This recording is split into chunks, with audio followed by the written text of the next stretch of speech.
Maite wore green high-top Converse with a heart she had hand-drawn on the right toe because they represented her love of nature. Camilla's got these shoes. Can you show these shoes, please? Wore these every day. Green Converse with a heart on the right toe. These are the same green Converse on her feet that turned out to be the only clear evidence that could identify her after the shooting. How about that? Another one of those stories that kind of gets overlooked as we go through this, because these were real humans that died, and this is how they identified one of their children. So yeah, everyone could feel the energy in the room, and when you actually care about the victims of something like this, and you don't want that to happen to the person who's breathing right now, tomorrow, or the next day, or next week, or next month, or next year, whenever we decide to still do nothing, and then we end up having to identify our children based off of the shoes that they wore regularly. So that was a little bit too much for Charlie Kirk, because he tweeted out this. Matthew McConaughey just lost so much of the goodwill and respect he earned for years. Don't go to Biden's White House and lecture us on guns. Go back to acting in those slick car commercials. So Matthew McConaughey apparently is not qualified to talk about this, even though he's from Uvalde, where those 19 children were murdered, and where he can talk about the reality of that. So is this lecturing you about gun violence and what you should do with your guns, or is it letting you know the people that you're overlooking and saying don't mean anything? I think that's where the discomfort comes in there, Charlie. Either way, he's not the only one who did this. There's more tweeters out there. Ben Shapiro tweeted, "There's something wrong with the White House that puts Biden on Kimmel and McConaughey in the press room." You mean like every other White House that put Bill Clinton on the late night shows, Donald Trump on late night shows? They said that was one of the things that pushed him. Donald Trump couldn't avoid a camera. Every time we're talking about COVID, he couldn't stop putting his face in front of a camera. Why are we worried about how Biden's going on Kimmel? What does that mean? It means you don't want these things to happen because it messes up your narrative. Because remember, Biden's supposed to be in the basement sleeping because he's 95 years old.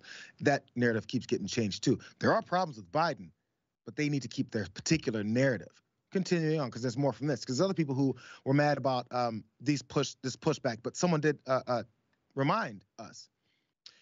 Thad Nailett said, "We all remember your strongly worded tweet about this in response to the folks that are mad about celebrities showing up in the White House to talk and maybe push a particular objective." There's Kid Rock standing there with, at the time, President Donald Trump. You know who else showed up with Donald Trump? Kim Kardashian.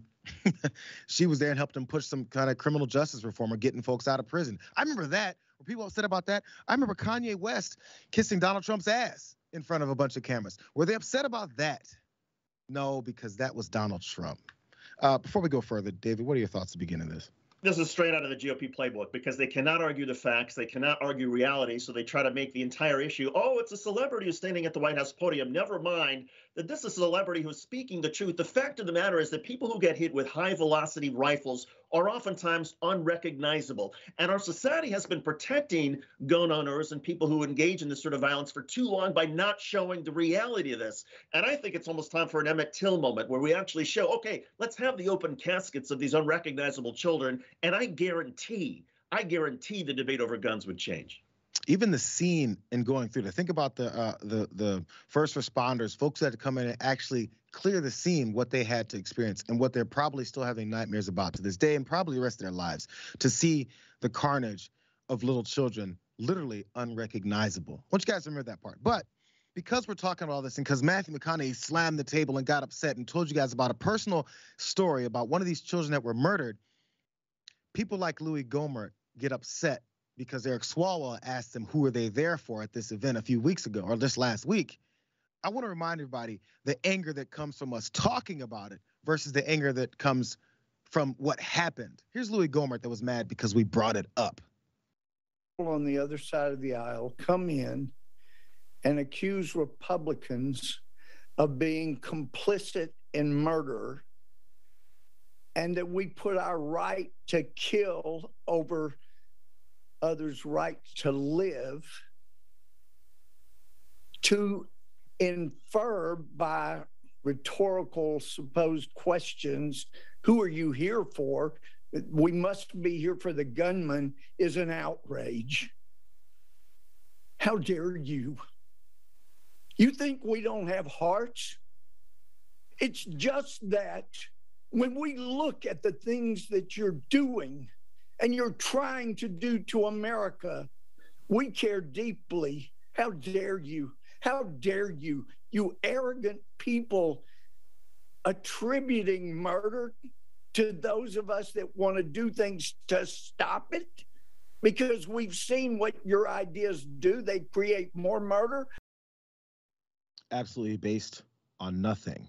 So there, Louis Gohmert, upset because people are calling out your lack of care for this entire thing. By the way, now they're arguing, since we're talking about how dare you, the argument as far as this bipartisan talks about gun legislation has gone right back to even raising the age to purchase one of these semi-automatic AR-15 style rifles from 18 to 21 is getting pushed back from the Republicans in the Senate. You wonder why we say you're heartless and don't care.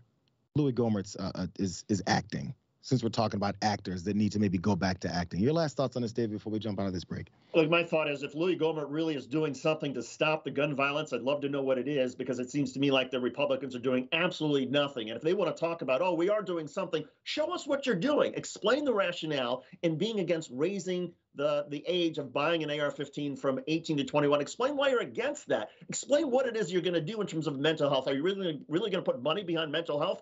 The Texas governor cut money for mental health. So put some action behind your words. They don't feel like it. Last stat here, you guys, because one quick question that was conducted by CBS News asked respondents if they felt that mass shootings are an unavoidable byproduct of a free society, or if they believe the issue could be tackled. Nearly half of all respondents who identified as Republicans, around 44%, said that shootings like those in Uvalde and Buffalo are, quote, unfortunately something we have to accept as part of a free society. My response to that, yes, you are heartless.